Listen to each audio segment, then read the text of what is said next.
Hello everyone, I'm Renowned Zero, and today we're going to be talking about the first look at the Knights of the Zodiac live-action Hollywood trailer, which I think is an abomination. I've already watched the trailer. I think it's an absolute abomination of Saint Seiya Knights of the Zodiac, because once again Hollywood thinks they can do it better than the original anime, and the original anime is, for me, is in my top 5 favorite animes after, Cowboy Bebop, Outlaw Star, Neon Genesis Evangelion, and Yu Yu Hakusho.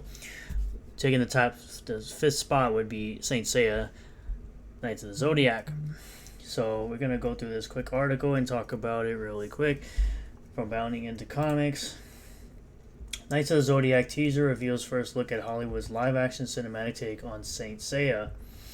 Though Hollywood may have hoped that the cosmos would shine brighter in the first teaser for their live-action interpretation of Masami Kurumada's Saint Seiya manga, they spelled it wrong, fans worldwide are concerned that the film may turn out to be this generation's Dragon Ball Evolution. This at least looks a little bit better. This at least looks better than Dragon Ball Evolution, but I still don't think this should be made. If you want to watch Saint Seiya, just watch the original anime. It should be on Netflix, and watch the original Saint Seiya, then watch the sequel series, Knights of the Zodiac, and watch Lost Canvas. It's like, you don't need to do this. You could just watch the perfection that is Saint Seiya. It's basically anime Power Rangers. That's all you need to know.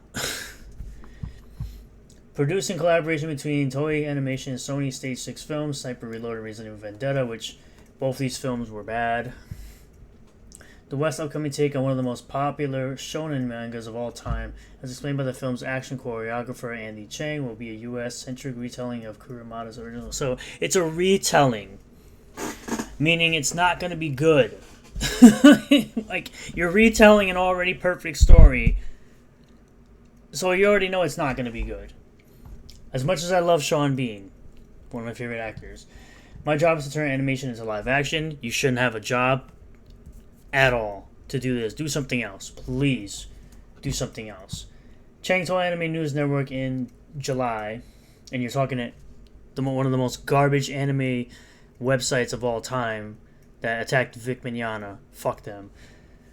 The content is over 35 years old, and some things need to be updated. We have to find a bridge. No. It does not need to be updated. It's perfect the way it is. Just watch the original anime. The original content is from Japan. It's a very Asian theme. So, what's wrong with that? There's a lot of Asian-themed stuff that comes out of Japan.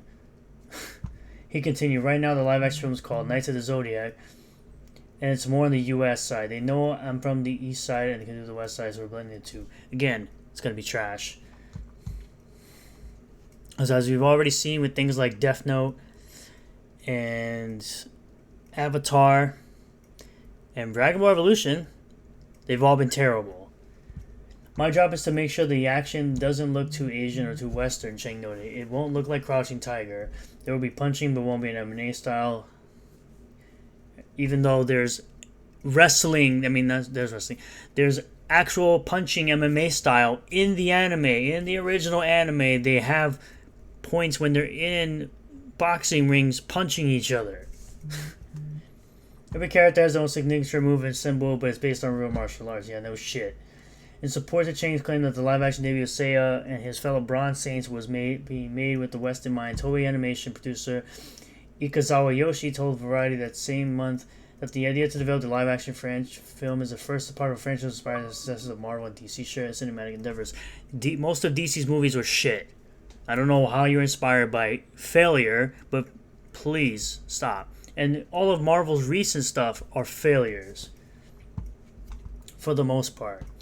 The original manga runs to 28 volumes of comic books, detailed proofs of the original anime series had 140 episodes plus 30 to 40 sequels that belong to the original comics, nearly 200 episodes. You can make many films with that, Yoshi added, and after the success of Marvel Studios are looking for properties that can make sequels like Harry Potter Hunger, you're looking at 6 movies as a package. Just make a series then. Why are you doing movies? You cannot tell a story like this in 6 movies. It's just not going to work. And like I already said, anime to live action has, for the most part, been absolute shit. Released on December 1st to both the film's official website and to its YouTube channel, The premiere teaser trailer for the first of the franchise's 6 possible outings focuses primarily on introducing actor Makenyu Arata, himself no stranger to live-action manga roles, having played Yukishiro Inishi in 2021's Rurouni Kenshin, the final. I heard it was okay. I heard it was decent. And cast as Ruronia, I don't know how to say it, Zoro in Netflix's upcoming One Piece series, which is going to be shit because it's Netflix. They're terrible with anime live actions, respectively. As the series' lead protagonist, Amponius Pegasus Seiya, which is one of the greatest characters in that show. Alongside his review, fans were treated to their first shots of the Golden, Capricorn, Shura, and Sagittarius Aeolus clashing in the sky, the former utilizing Excalibur against his winged opponent. A fully Pegasus cloth-equipped Seiya standing against a projection of the very cosmos he draws power from. Wrong. This is wrong. Right here. They do not have face mask, bro. This looks bad. This design is just awful. Like, what even is this? It just looks like modified samurai armor. This looks awful. And an apparent confirmation that the film will draw inspiration from the recent CGI reboot of the series, which again live on the Netflix, is now handled by Crunchyroll. Clearly was terrible. The villainous, and never needed to be made, a villainous Phoenix Nero, Diego Tinoco, Cesar Diaz is on my block. Shown among these brief introductions is a glimpse at an armored battle between Seiya and a group of Dark Knights outside of what appears to be a museum.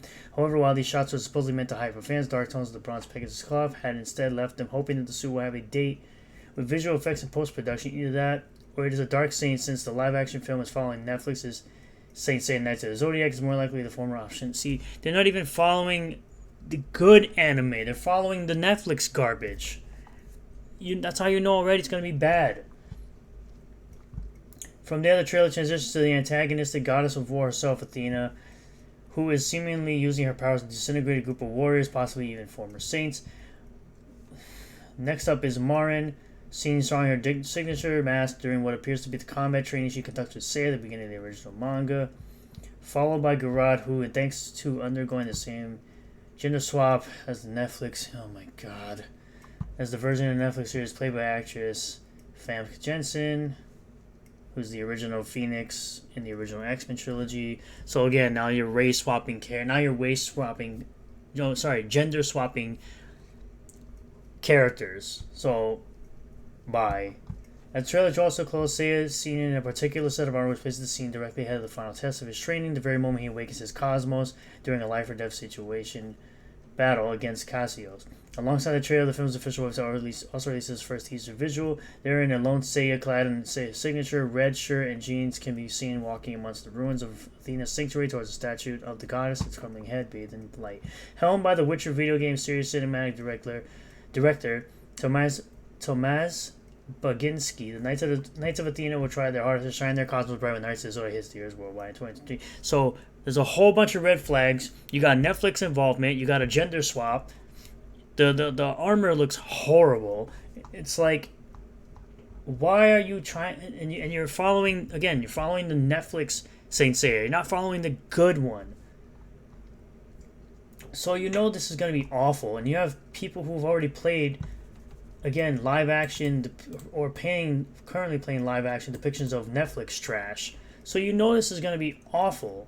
And I could definitely see this being a current generation's Dragon Ball Evolution, because just by looking at this trailer, because I've said I've already watched it, and looking at these images and reading this, it's going to be absolute garbage, because it's not made by people who care about this series. It's made by a bunch of hacks.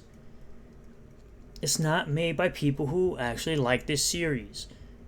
So I just wish we could stop giving these anime live-action movies a chance at all of being made. Or at the very least, can we stop giving them to people who don't actually care about the source material of the movie? So that's all I got for you guys today. Thank you all for checking out this video. Hopefully you made it this far in the video. Be sure to hit the like button if you do like the video. Comment below what you think about all this. Me personally, I don't think this should be made. I love Saint Seiya. I love the original anime and all these sequels. And subscribe for more content like this. I'm hoping to maybe have a video out of a comic review tomorrow. I said I was going to do a series every Wednesday where I have a video talking about an independent comic, reviewing an independent comic, and I haven't really stuck to it. I've done Isom #1. I was supposed to do Raging Golden Eagles, Blade Devil, or Inglorious Rex. I also have a review of Starlight Cats as well. But I hope to see you guys tomorrow with a video. Peace out.